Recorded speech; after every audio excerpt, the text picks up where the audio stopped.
So the big question is this: how entrepreneurs like us who've been breaking with old beliefs, like the idea of holding a 9-to-5 job and living paycheck to paycheck, taking a lifetime to reach business and life success as the only option we have? How do we grow our business in a way that lets us highly service our customers, getting our products and services and the things that we believe in out into the world without diluting our life, but enhancing it and taking the journey of internal and external growth? That is the question, and this podcast will give you the answer. Let's take this journey together. Your host is Marina Simon, and welcome to 10 Times It. Life and business as usual, never again.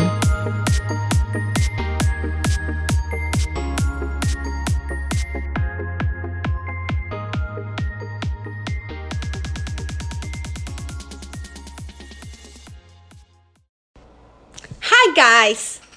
So, yesterday I was taking a course on human trafficking, and it blew me away because I realized that I've seen several cases of human trafficking without me being totally aware of it. But just something didn't seem right on the scene, right? Yesterday, it took me 1 hour to take this course, just 1 hour, guys. And it opened my eyes and it gave me the indicators to know when this is happening. I remember being in Mexico and seeing these very young girls, makeup all over, dress flashy, but young girls. I'm talking to you, 13 maybe, and being very quiet. And it hit me, and that's exactly the thing that I want to address to you today. It's point of view or viewpoint. How life looks from different perspectives. So let's start by defining what is point of view or viewpoint. It is a particular attitude or way of considering something, right? Like, how are you looking at things? When you're talking about writing, is the person who's writing or narrating the story in relation to the story he's telling, right? So point of view is important in a story because it helps the reader to understand the character's feelings and actions. So each character has his or her own perspective. So whoever is telling the story will impact the reader's opinion or other character and events. But basically it's like, depending on where you're looking from, you're going to have a different completely story, right?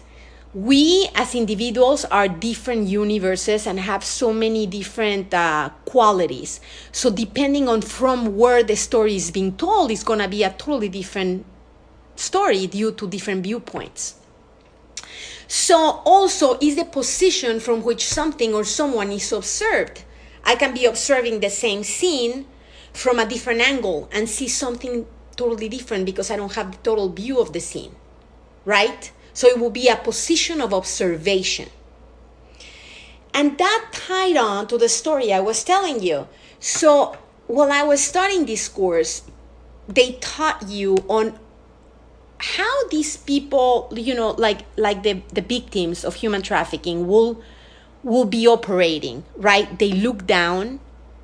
They won't look at your eyes, most likely. They're afraid. Sometimes they're either, infatuated with the person who's trafficking with them, or they're in love with them, or they will be almost addicted to the abuse that they're doing on them, right? It becomes a very, very aberrated relationship. But my point is, all of a sudden, I look from their eyes and how the world seems, and there were a couple of interviews of some of the people that were being trafficked, right? When they were very young, there were kids that were 12, and these beautiful girls were now 20s, in their 20s, and how they look at the world. They look at the world dark and gray, and they didn't have any future, and they feel no self-respect for themselves when they were just girls, They weren't criminals. They were just girls. And so it got me regarding viewpoint, how life can be seen so different depending from where you're watching. It can be the most beautiful day when you go out outside because everything is right. Your family is healthy. You are on the top of your profession or your life, and you're serving others the way you want it, and you're working on helping others thrive, and you feel good about it, right?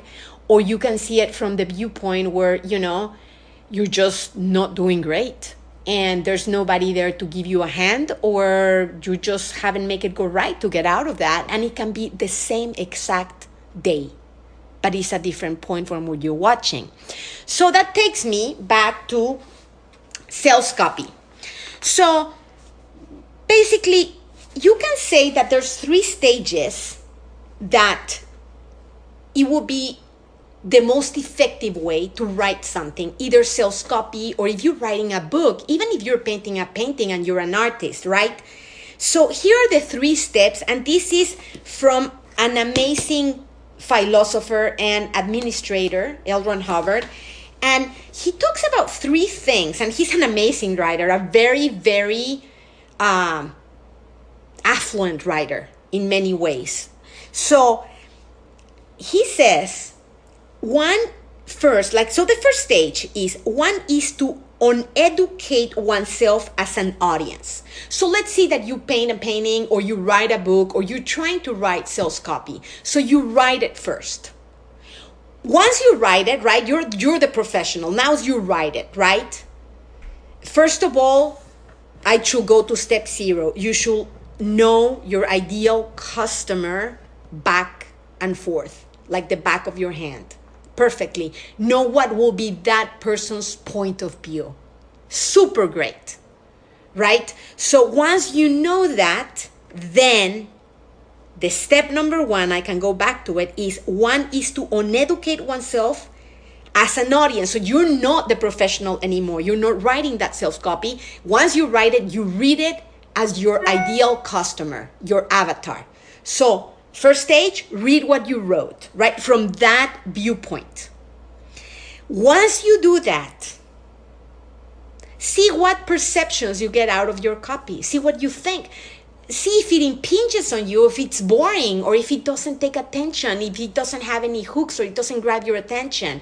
See what you feel about it. Write it down, right? Now, switch places. And now take the viewpoint of a professional and do his job. Now you're back the copywriter, you're back the business owner, you're back the professional. Read at that copy now with that fresh viewpoint again. Not again, in a fresh time, right? So take again that viewpoint and reread your self-copy and see from that viewpoint what is it that you see as a professional that sales letter has. If it has to do any corrections, or, what kind of impression you have it. Write it down. Now, the last step is, now then reassume the viewpoint of an audience, your ideal customer, to see what they will think about it. Now read it fresh. You are not the professional anymore. You're your ideal customer. You're Johnny, the person who has backaches and wants a better life without pain in their lives. You come to the chiropractor. You are the ideal customer. And I'm just assuming this is a chiropractor business, right? Or practice. So you reassume the viewpoint of your ideal customer, Johnny, right? To see what they think about it. Do they like it or not like about it? What do they like? What they don't like? Is it boring? Is it not grabbing? Does it communicate to him? Is it impinging? Is it resonating with him? Is it real? Right? Now, write it down. What is it that you perceive when you read again that sales copy? And then one has to be enough of a professional or creative, technician to fix it up so that it can be accepted or liked. This is key for sales copy and marketing. If it has to be successful, you have to be a master on this, right? So it's the shifting of one viewpoint that is key here, from one to the other, from one to the other, without holding anything from the other viewpoint. You're fresh, just Johnny, the person who constantly has back pain. And then once you read it, switch it around. And now you are the business owner, and read it and see what you think, or the sales copywriter, and see what you think about it. You have to be able to switch easily for it, right? Unless this is mastered, people on marketing and promotional lines can actually now and then cause a catastrophe. Why? Because you will be spending enormous amount of money for something that is not making an effect on your customer in your market. You're not going to be serving the people you want to serve if it's not communicating to them correctly. So there are two ways to do a catastrophe truly in marketing, right? The first one is not to do anything, not to write anything at all, and leave something unmarketed and unpromoted, right? Oh yeah, it's word of mouth, that's enough. Guys, ain't enough, man. The people who spends the most amount of money on marketing and PR is the guy that will win the market. So that's your first catastrophe if you don't market it. And the second catastrophe is to market it or promote it in such a way that the marketing is destructive of the offer that you're making, right? Because you're not tackling the right audience. You're not being real. You're not communicating to Johnny, the guy that has the back pain. And I'm just creating an illusionary character. But you need to know who is your ideal customer in order to truly communicate to him and make sure that your communication resonates to him. So there's a very fun drill that he talks about here, which I find fascinating, right? And it's walk in the street and play. You remember when you were a kid, right? You one day were a pirate, and you were navigating the hardest seas and killing all these bad people. Or the next day you were a pilot and you were, flying the best jet and plane that ever been. Or if you I don't know, it was so many characters. You had imaginary friends, and you can switch characters and viewpoints so easily, right? So I want to invite you to do a drill that is fascinating. Go out to the streets and look around and create a character you want to look, and take that viewpoint, assume that viewpoint. If you're married, assume the viewpoint of your spouse. How will your spouse see the trees? What will that person think of the trees? How will it see? How will it see the world? You can go to a bookstore and see, how would that person like or not like what it sees? Assume that viewpoint, what it will do, how it will walk. Assume that viewpoint. And then switch it around, walk for a while, and then decide to take a different viewpoint. And I invite you to take the viewpoint of your ideal customer. Drill it for an hour. Just walk around. Do things for an hour, maybe on the weekend or, when you have a little time. And just walk around and be that character. Be that person. Feel what that person feels when he looks at the world. What does he think when he reads a kind of book? What does he look for when he's in the computer searching? Be that character. Play that game. And guess what, guys? One can keep up such actions until one actually can do it in a flash of a second. It actually is quite fun. And guess what it gives you? It gives you a brand new world.